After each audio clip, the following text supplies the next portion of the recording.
नमस्कार, मैं हूं राहुल शर्मा। आप देख रहे हैं एसपी लाइन न्यूज। स्वागत है आपका हमारे इस खास प्रोग्राम में। शुरुआत करते हैं प्रोग्राम की और आज हम अपने प्रोग्राम में बात कर रहे हैं लोकसभा चुनाव को लेकर। जी हाँ, लोकसभा चुनाव होने में महज ही कुछ महीने बचे और ऐसे में चुनाव से पहले तमाम तरह की तैयारियां और रणनीतियां सत्ता पक्ष और विपक्षी पार्टियां द्वारा की जा रही है। लेकिन सबसे बड़ी बात तो ये कि जिस तरीके से देखने को मिल रहा है कि चुनाव से पहले का मुकाबला बड़ा ही दिलचस्प होता हुआ नजर आ रहा है, क्योंकि कोशिशें तो तमाम तरह से हो रही हैं, चाहे वो सत्ता पक्ष की ओर से हो रही हो, चाहे वो विपक्ष की ओर से हो रही हो। तो ऐसे में ये कह पाना इतना आसान नहीं होगा कि आखिरकार लोकसभा चुनाव में जीत किसकी होगी। तो वही मैं चुनाव से जुड़ी बड़ी खबर आपके लिए लेकर आया हूं। तीसरे मोर्चे का भविष्य भी यहां पर देखने को मिल रहा है, यानी कि तीसरा जो मोर्चा है उसका भविष्य भी देखा जा रहा है। लोकसभा चुनाव के करीब आते ही एक बात साफ होती जा रही है, बीजेपी के खिलाफ तमाम विरोधी दलों का राष्ट्रीय महागठबंधन बनने की वैसी संभावना नहीं है जिसका दावा कुछ महीने पहले तक कांग्रेस के अध्यक्ष राहुल गांधी कर रहे थे। तेलुगु देशम का कांग्रेस के साथ आना विपक्षी एकता के लिहाज से एक बड़ी घटना थी, लेकिन 80 लोकसभा सीट वाले उत्तर प्रदेश के दो सबसे ताकतवर दल, आपको बता दें उत्तर प्रदेश में लोकसभा की 80 सीटें ताकतवर दलों में समाजवादी पार्टी और बहुजन समाज पार्टी ने साफ कर दिया कि वे बीजेपी को हराने के लिए कांग्रेस के साथ गठबंधन में शामिल होने को तैयार नहीं है। देखिए, यानी कि कांग्रेस के साथ गठबंधन में शामिल होने को तैयार नहीं। एसपी बीएसपी ने अजीत सिंह के राष्ट्रीय लोकदल के साथ मिलकर यूपी में महागठबंधन बनाने की बात कही है, जिसकी औपचारिक घोषणा होनी अभी बाकी है। अखिलेश यादव और मायावती की तरफ से समय समय पर कांग्रेस के खिलाफ बयान आ रहे हैं, जिनसे यह तकरीबन तय माना जा रहा है कि चुनाव पूर्ण गठबंधन नहीं हो पाएगा।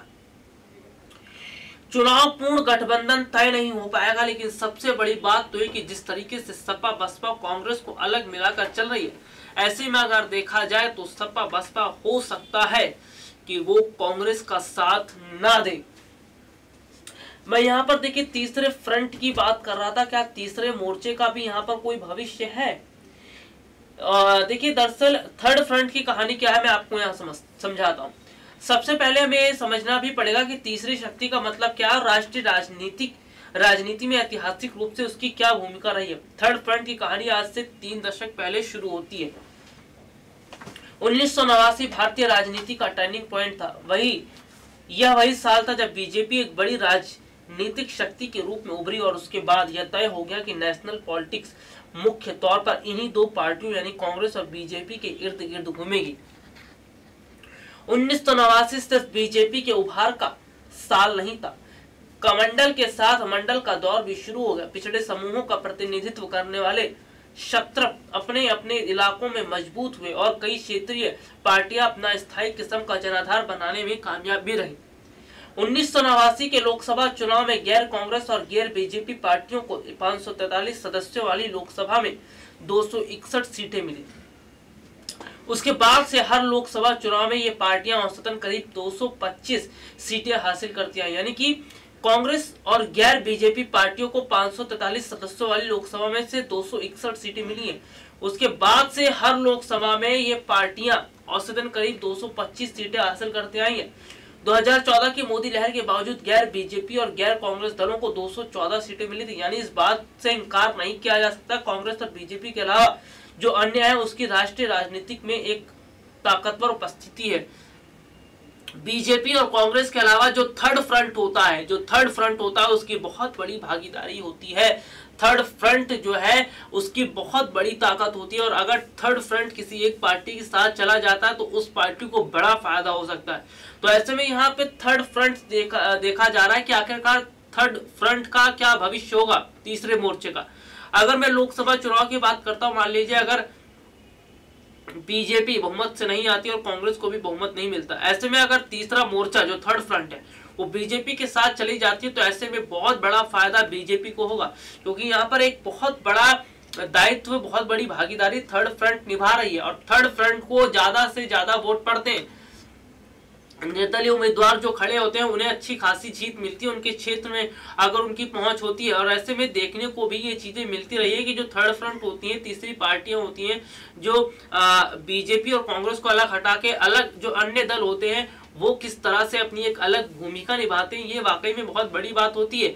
तो ऐसे में थर्ड फ्रंट यहाँ पर अगर बीजेपी के साथ चला जाता है या फिर कांग्रेस के साथ चला जाता है तो दोनों में से किसी एक पार्टियों को फायदा होगा। भारतीय राजनीति में तीसरी शक्ति या अन्य की ताकत को सिर्फ आंकड़ों के आधार पर नहीं आंका जा सकता। यह ठीक है कि बहुत सी पार्टियां ना एनडीए में है ना यूपीए में है, लेकिन इसका मतलब यह कतई नहीं कि वह तमाम पार्टियां एक साथ एक मंच पर आने को तैयार है। अगर देखा जाए तो लेफ्ट पार्टियों को ले सकते हैं। लेफ्ट पार्टियां अन्य कैटेगरी में आती हैं। 1998 में लेफ्ट ने तीसरे मोर्चे की सरकार बनवाने में अहम भूमिका निभाई थी। सीपीआई पहले एचडी देवेगौड़ा फिर आईके गुजरात के नेतृत्व वाली सरकारों में शामिल भी हुई थी, लेकिन इस बार स्थितियां बहुत अलग है। लेफ्ट पार्टियां तीसरे विकल्प का झंडा उठाने की स्थिति में नहीं है। हालांकि केरल में उनकी कांग्रेस से सीधी लड़ाई है, इसके बावजूद वे बीजेपी को अपना ज्यादा बड़ा दुश्मन मानती हैं। उन्हें अगर किसी भी तरह यह लगता है कि तीसरे मोर्चे से यूपीए कमजोर होगा और फायदा बीजेपी को होगा तो वो इससे दूर रहना चाहेंगी।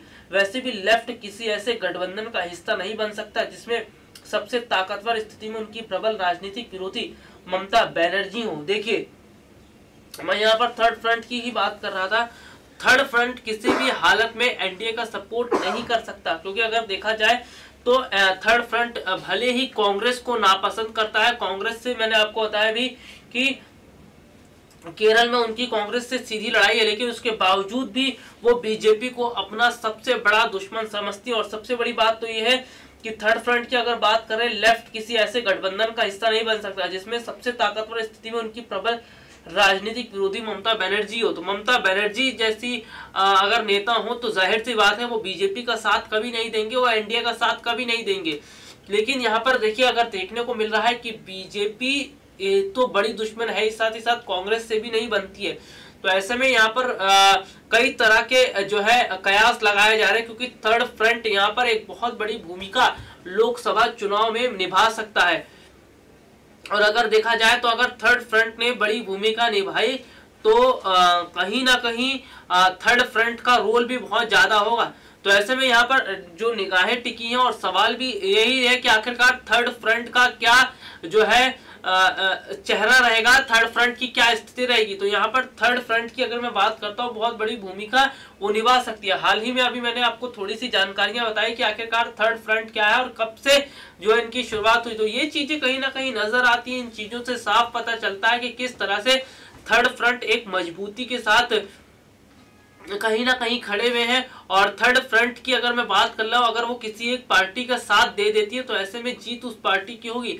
अब यहाँ पर सवाल ये उठ रहा है कि आखिरकार थर्ड फ्रंट जाएगा किसकी ओर, किस पार्टी का साथ देगा, क्योंकि बीजेपी से भी पक्की दुश्मनी और कांग्रेस को भी पसंद नहीं किया जाता। तो ऐसे में दोनों से जो है बन नहीं रही है। तो देखते हैं कि थर्ड फ्रंट किसका साथ जाएगा। लेकिन थर्ड फ्रंट में समानता क्या है वो मैं आपको बता देता हूँ। तीसरे मोर्चे में शामिल होने वाली संभावित पार्टियों में एक ही बात कॉमन है, उनकी कांग्रेस और बीजेपी दोनों से दुश्मनी है। लेकिन इस दुश्मनी के बावजूद इनमें से ज्यादातर पार्टियां कांग्रेस या बीजेपी दोनों में से किसी एक के साथ हल्की सी नरमी रखती हैं।